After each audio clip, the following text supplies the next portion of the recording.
Berikut adalah 3 macam dari term. Yang pertama, term menurut konotasinya, yaitu dibedakan menjadi dua, yaitu term konkret dan term abstrak. Term konkret secara hakikat memiliki arti sebagai term yang memperlihatkan realitas sebagai subjek yang berwujud. Seperti contoh, term mobil canggih saat melihat fitur-fitur canggih. Hal ini menunjukkan realitas dari mobil tersebut canggih. Secara sifat konkret, mobil tersebut fiturnya canggih. Kemudian, hakikat term abstrak dapat dicontohkan dengan term kecanggihan, yang secara isi menunjukkan sifat tanpa ada subjek dan seolah-olah substansial. Dalam sifat term abstrak, kecanggihan tidak spesifik merujuk ke suatu hal. Kedua, yaitu term menurut denotasinya. Denotasi term dapat dibedakan menjadi term umum dan term umum mencakup semua hal yang ditunjuk tanpa terkecuali. Dan term umum dibedakan menjadi dua macam, yaitu universal dan kolektif. Universal berarti bersifat umum yang tidak terbatas oleh ruang dan waktu, seperti contoh term kendaraan, transportasi, dan arsitektur. Sedangkan kolektif merupakan sifat umum yang menunjukkan suatu kelompok sebagai suatu kesatuan atau lebih spesifik dari universal. Misalnya, kendaraan dinas, transportasi umum, dan arsitektur modern. Term khusus mencakup sebagian dari keseluruhan sekurangnya satu hal. Dalam term khusus, ada partikular dan singular. Partikular adalah sifat khusus yang hanya menunjukkan sebagian tidak tertentu dari keseluruhan. Misalnya, sebagian kendaraan, beberapa transportasi, dan sebagian arsitektur. Term singular merupakan sifat khusus yang hanya menunjuk satu hal atau himpunan yang memiliki satu anggota. Misalnya, penemu kendaraan, Bapak Transportasi Umum Indonesia, dan perancang arsitektur Istana Negara. Yang ketiga, term menurut konteks predikamen. Predikamen adalah cara beradanya sesuatu. Terbagi menjadi dua, yaitu predikamen substansi dan predikamen aksidensia.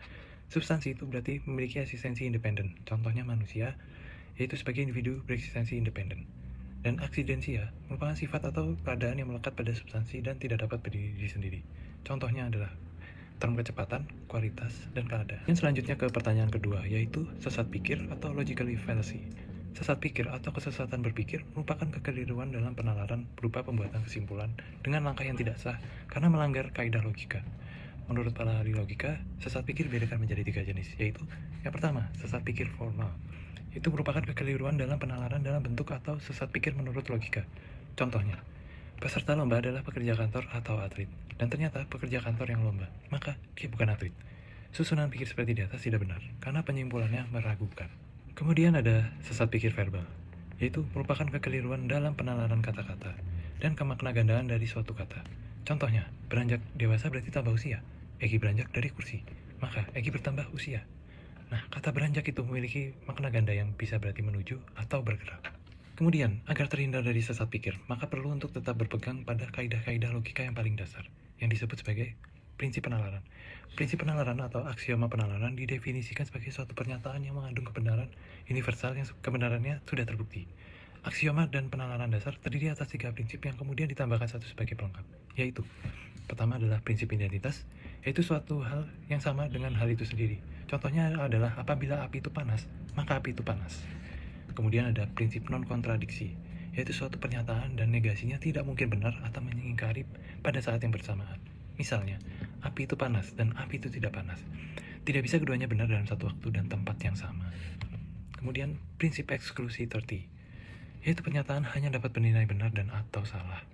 Tidak ada kemungkinan ketiga. Contohnya adalah, api itu panas. Tidak ada kemungkinan tentang api itu mungkin panas. Yang keempat, prinsip cukup alasan, yaitu tidak ada sesuatu yang benar atau tanpa ada alasan yang cukup. Misalnya, api membakar rumah, maka harus ada alasan atau penyebab, misalnya konslet listrik atau lupa mematikan kompor.